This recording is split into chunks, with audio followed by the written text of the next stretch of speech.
Ay, ah. So tuloy natin yung tuloy natin yung naputol mo. Ah, sa nangyari ngayon, sa nangyari na ito,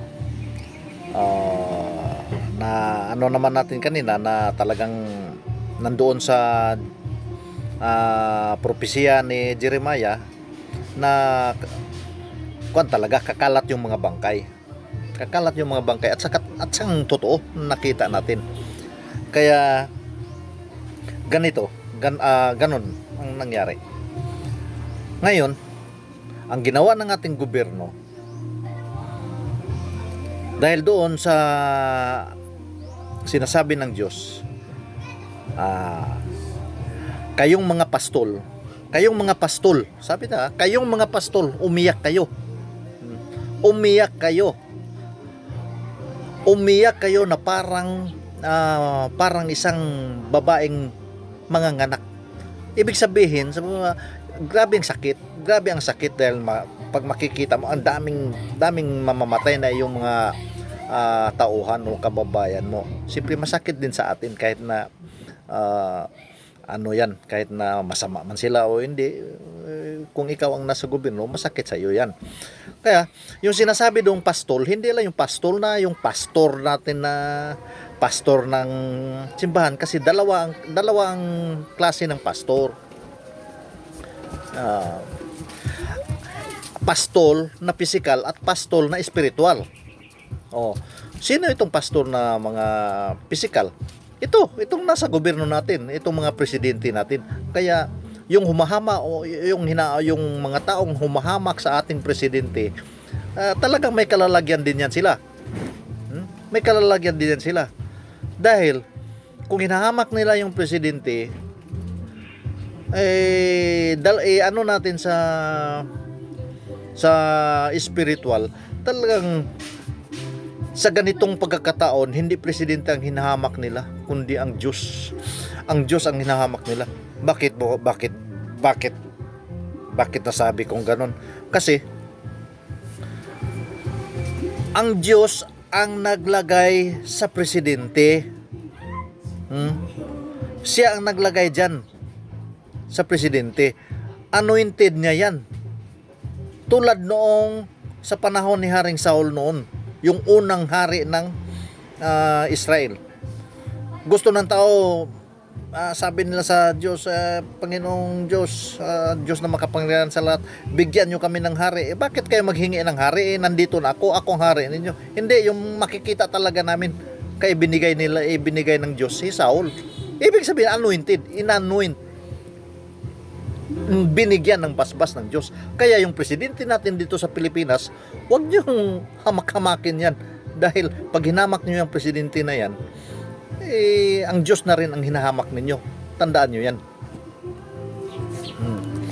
Ngayon, ito naman, ginagampanan ng sa physical na aspeto, ginagampanan ng ating gobyerno sa pangunguna ng ating presidente ang kanyang tungkulin. Ang tanong sa spiritual, ginagampanan ba ng mga pastol na spiritual ang kanilang mga tungkulin? Hindi ko alam, hindi ko masabi na wala, hindi ko rin masabi, pero sila na ang sasagot diyan. Sila na ang sasagot sa sarili nila dahil sasagutin nila yan sa harapan ng Diyos. Naturo ba nila kung anong dapat gawin sa mga tao ngayon? Kasi marami, mula nung mag-start yung COVID-19 sa buong mundo, palagi akong nakikinig sa mga news sa social media o tinitinan ko. Wala talaga wala talaga. Yung hinahanap ko, wala. Alam mo kung anong hinahanap mo ko? Dahil doon pa rin sa Jeremias, sabi niya, sa propesya pa rin. Sabi niya, hindi huhupa ang galit ko hanggang hindi kayo mauubos ng aking mga mandirigma. uubusin ko kayong lahat dahil sa tindi ng galit ko. So, ibig sabihin doon, sukdulan ng galit ng Diyos sa tao. Pero sabi niya, ngunit dahil sa kaluwalhatian ng aking pangalan, magtira ako ng kaunti. Magtira ako ng kaunti. So, ibig sabihin, hindi niya talaga uubusin. May ititira pa rin siyang tao sa mundo. May ititira akong kaunti. Ngayon, kung hihingi sila ng tawad, hingi sila ng tawad sa akin, at pagsisihan nila ng taimtim ang kanilang mga kasalanan at babalik sa akin, at sasambahin nila ako na nag-iisang Diyos, hindi tulad ng mga rebulto dyan o ano pa mang mga imahe sa lupa man, sa langit, o kahawig sa lupa, kahawig sa langit, o sa dagat man, tapos hihingi sila ng tawad sa akin, didinggin ko ang kanilang mga panalangin. Yun ang sabi ng Diyos. Yun ang sabi ng Diyos. Kaya mula nang nag-start, nung ma-realize na ng marami, karamihan na ma-realize na, mayroon na nagsabi na parusa ng Diyos, mayroon nagsabi na ganito, kung ano-ano na lang. So, yung iba, sabi na parusa ng Diyos pero hanggang doon lang. Mayroon pa nag-iba na, hindi, matapos na ito sa pagkatapos ng lockdown, tapos na ito. Pero ako, yung mga lahat na nakakausap ko, sinabihan ko sila, huwag kayong mag-expect na matatapos yan, dahil sasabihin ko sa inyo ang totoo, hindi ito medyo prophetical na itong nangyayari sa atin ngayon. Alam mo kung anong dapat gagawin natin? Yung sinabi ng Diyos na siya naman sanang ituturo ng ating mga pastol na nandyan sa spiritual. Sabihan nila yung mga tao, yung mga membro nila, na magsisi sa kanilang mga kasalanan at babalik sa Diyos. Hihingi ng tawad sa Diyos. Hihingi ng tawad sa Diyos. At sambahin siya doon sa langit. Hindi doon sa mga kung ano-ano mga simbahan. O kaya nga nag-quarantine tayo. O alam na natin yung lockdown nasa Bible. Kaya nandoon sa bahay lang, kahit na sa mga radio station o mga ano pa man, wala akong narinig.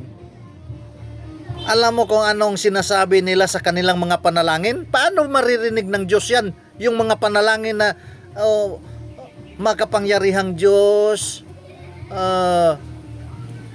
Birhen Maria, ganito, panalangin mo kami na sana ibigyan mo ng katalinuhan ang aming mga eksperto. Bakit? May eksperto pa ba sa Diyos? Anong klaseng turo yan? Tapos sinasabi na, magdasal kayo ng taimtim, na maghingi kayo ng saklolo, tulong. Pero nisa, wala man lang binanggit ang ating mga magtuturo sa espiritu, sa spiritual. Wala akong narinig na sinabihan yung mga tao o yung mga membro nila na magdasal tayo at maghingi tayo ng tawad sa ating Panginoon. Magsisihan natin ang ating mga kasamahan na nagawa. Wala. Ang sinasabi doon, i-adya mo kami sa mga COVID-19, ilayo mo na ang COVID-19, o ano-ano pa. Nauna pa yung presidente natin. Yung presidente natin. Nauna pa nagsabi na ang kanyang pinaniniwalaan yung Diyos na nag-iisa. The one and only true God. Kahit tingnan nyo, i-scan nyo sa mga TV, sa mga palabas ng TV, wala kang naririnig. Mayroong mga dasal na pinapalabas sa telebisyon, sa mga social media, pero never kang nakakakita sa social media man o sa telebisyon na naghihingi ng tawad sa Diyos dahil sa mga kasalanan. Paano tayo pagbibigyan ng Diyos dahil hingi lang tayo ng hingi ng kabutihan? Hindi tayo naghingi ng sorry sa Kanya sa mga kasamaan na ginagawa natin. Yun. Kasi sinabi ng Diyos, kung hihingi sila ng tawad at bumalik sa akin, didinggin ko ang kanilang panalangin. Paano didinggin ang mga panalangin? Kung ganyan, mayroon pang mga Santo Niño, panalangin nyo, Santa Maria, kung ano-ano pa. Tapos yung ibang pastol din sa ibang kongregasyon puro hingi. Bigyan nyo kami ng lakas, bigyan nyo kami ng kung ano, ikaw ang aming asahan, bigyan nyo kami ng... Hindi man lang ako nakarinig na Panginoon, patawarin nyo kami dahil nagkasala kami. Wala. Wala. Kaya ang gusto ng Diyos, hihingi tayo ng tawad. Magsisi tayo sa ating mga kasalanan. Yon ang gusto ng Diyos. Saka didinggin niya ang mga panalangin natin. Dahil sinabi niya noon, sinabi niya nung wala pa itong digmaan nito, dahil digmaan man ito, dahil lahat ng mga presidente sa buong mundo, lahat nagsasabi, we are combating, we are fighting the enemy, the invisible enemy. Digmaan, fighting, gira, nakipag-combat digmaan. We are fighting for the invisible enemy. No. Digmaan. Ano sabi ng Diyos? Ipadala niya yung kanyang mga mandirigma. O nakipagdigma tayo ngayon. Laban ito ng mga taong makasalanan kontra sa Diyos. Hindi COVID-19 ang kalaban dito ngayon. Ang kalaban dito ngayon, ang galit ng Diyos. Ang galit ng Diyos ang kalaban dito ngayon.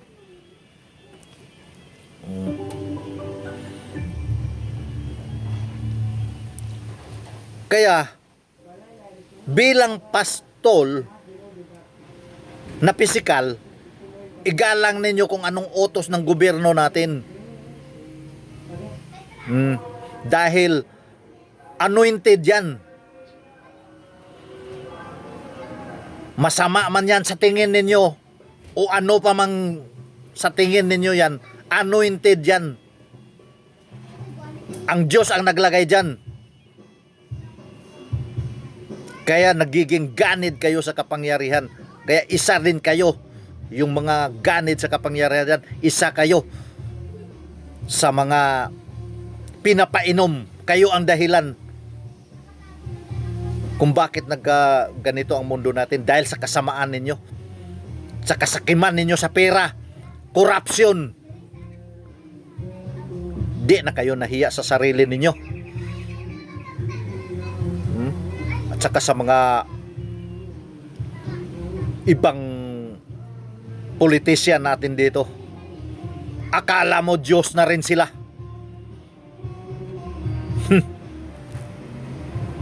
Ako rin naluoy niyo do. Kaya yon, medyo madala lang tayo sa emosyon, no? Ganun lang. Kaya number 1 na talaga natin gagawin, hihingi talaga tayo ng tawad sa Diyos. Yun lang ang hinihingi niya. Wala nang iba. Huwag tayong hihingi na bigyan nyo kami ng makakain. Alam na ng Diyos kung ano ang kailangan natin. Basta nagsisi na tayo, humingi na tayo ng tawad, at bumalik tayo sa Kanya. Alam na ng Diyos kung anong gagawin niya. Alam na. At alam na ng Diyos na bumalik tayo sa Kanya. Alam na niya kung anong gagawin.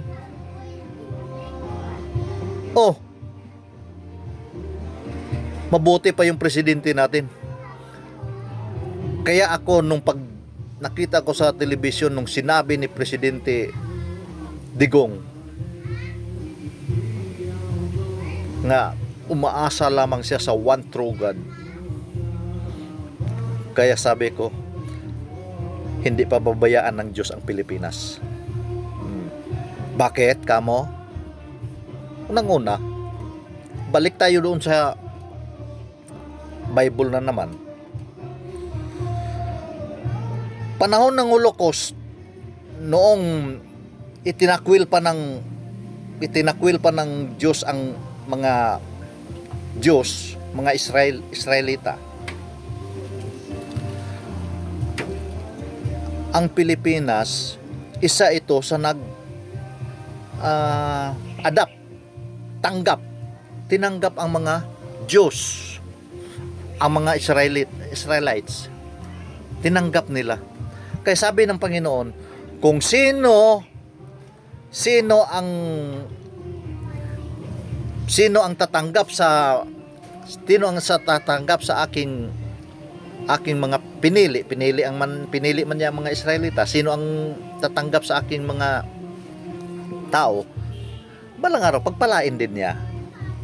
Kaya tayo, Pilipinas, bilang bayan ng Pilipinas, ay aasa tayo na ganun ang kasi ang Diyos natin, pag anong sinabi niya, tutuparin niya talaga yan. Kaya may pag-asa ang Pilipinas na magiging may reward din galing sa ating Panginoong Diyos na makapangyarihan sa lahat. At saka nung wala na tayong ibang gagawin kundi magsisi lang tayo. Huwag tayong sabihin na wala akong kasalanan dahil puro tayo marumi dito. Marumi tayong lahat. Walang ano sa atin, puro tayo marumi. Tapos mayroon pa, iwasan na natin yung pagsasamba doon sa mga rebulto. Kasi ultimo na yung pinaka highest priest na talaga ng yung sabihin man natin na hindi ganyan naman, nandyan naman yun. Banggitin ko na lang si Pope Francis. May video na siyang pinalabas na nung isang araw lang yun, mayroon siyang pinalabas doon na huwag nang sasamba sa parang siya na rin ang nakikiusap na huwag nang sasamba. Kung magsamba man tayo, Katoliko ka man o ano man, lahat na tayo, direct na, wala wala akong, sa totoo lang, ako rin wala akong kongregasyon, wala akong simbahan. Kaya kung minsan kinoconsider ko yung sarili ko na atheist dahil wala man akong kongregasyon, wala man akong sinasaniban na simbahan. Pero nagtiwala ako sa Panginoon, kaya hindi alanganin ako simba ako o ano, kasi may tiwala man ako sa Diyos, may tiwala ako sa Kristo. Mayroon pa iba dito sinasabi rin na ito rin, advance ko na lang din na mayroon din nagsasabi na nakikita ang Kristo. Anong makikita nyo doon sa mayroon pang lumilipad-lipad doon na parang si Jesus Christ daw kuno. Alam mo naman yung tao ngayon, alam mo din yung pangliling lang ni Satanas. Malay mo ngayon kung isang drone yun, nilagyan lang ng damit at saka pinalipad-lipad doon sa taas. Ngayon sabihin mo na, pag makita mo sa social media, sabihin ngayon na Jesus Christ yun. Tapos mayroon din kumuha ng picture doon sa buwan nung nagkaroon ng supermoon. May nakita doon na purmang Kristo. Sabihin na rin nila na napakita si Jesus Christ doon sa kanya. Ganyan. Ganun ba yun? Ganun ba ang sinabi ng Diyos? Kaya sabi ko, huwag tayong maging mangmang sa salita ng Diyos, kasi ang kamangmangan natin sa salita ng Diyos, yun ang magpapahamak sa atin. Huwag tayong magpaniwala-paniwala doon. Kasi yung pag sinabi doon na ang pagbabalik ng Kristo ay makikita siya sa lahat ng mata sa buong mundo. Makikita siya sa lahat ng mata. Ako bilang yung ah, tawag nito, yung nagbabase ako sa ano ba, nagbabase din ako sa nakikita. Nagbabase ako sa nakikita at sa kasulatan. Pag sinabing kasulatan, kasulatan ng Diyos, kasi tulad ng Kristo noon, hindi man siya nagsasabi na kasulatan na ano yun, basta ang sinasabi lang, sabi ng kasulatan, hindi nyo ba naririnig ayon sa kasulatan, no? Kasulatan, ayon sa kasulatan, ang Kristo ang nagsabi, ang pagbabalik ng anak ng tao ay makikita siya sa lahat na mata sa buong sanglibutan. Ibig sabihin, makikita siya ng lahat ng tao. Makikita siya sa kanyang pagbalik. Ngayon, bilang logical, kasi logical ako, yung sinasabi nila, kung sinabi nila na nakikita nila yung Kristo na lumilipad-lipad doon, bakit tayo hindi nakakita dito? Kung saan yun? Ngayon, yung iba naman na sinabi na nakikita daw sa buwan, bakit sila lang nakakita na nandoon sa buwan yung Kristo? Salungat yun sa sinasabi niya doon sa kasulatan na makikita siya sa lahat ng mata. Ang tanong, dumating ba siya? Kung mo sa sinasabi na gano'n, dumating ba ang Kristo?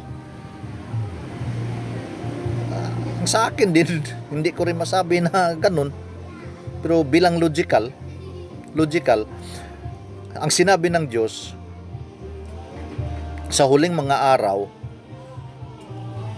ang maglilid sa mga mandirigma ng Diyos ay ang Kristo. Ang Kristo ang maglid.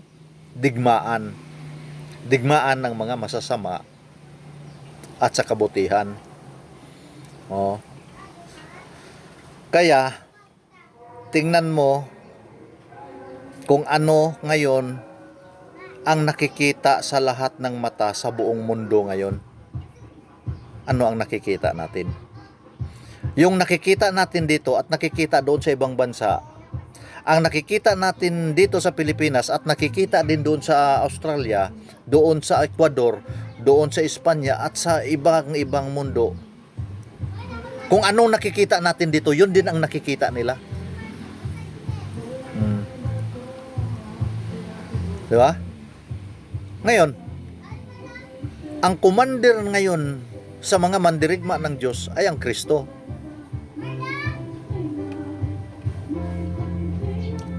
Sino yung mga mandirigma ng Diyos?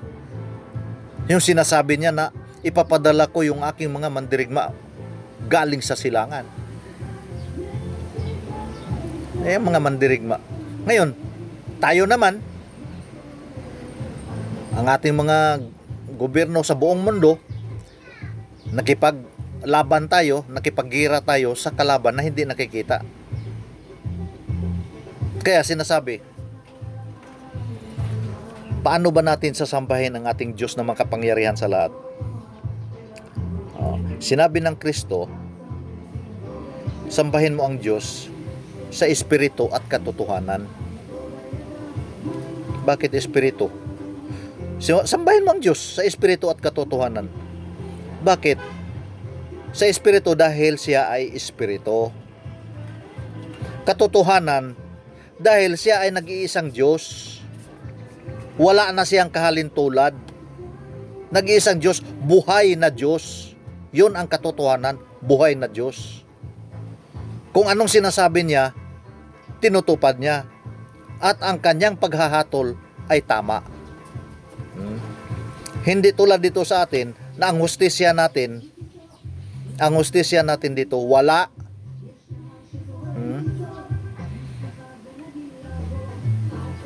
Kaya ang masasabi ko lang, dapat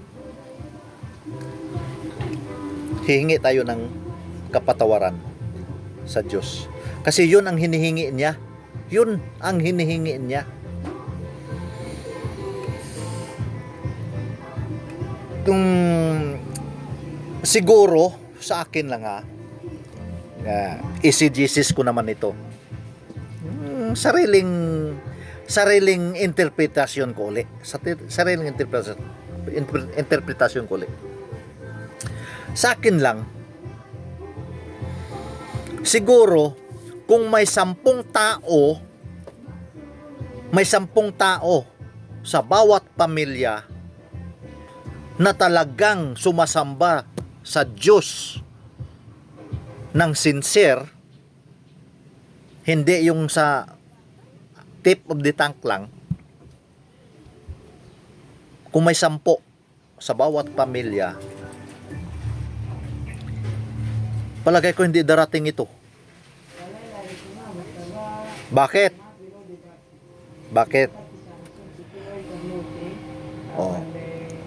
Logical at based doon sa scripture o sa kasulatan. Noong sinunog ang Sodom at Gomorrah, sinabi ng Diyos, bumaba ako sa lupa at titingnan ko kung ano nang nangyayari doon.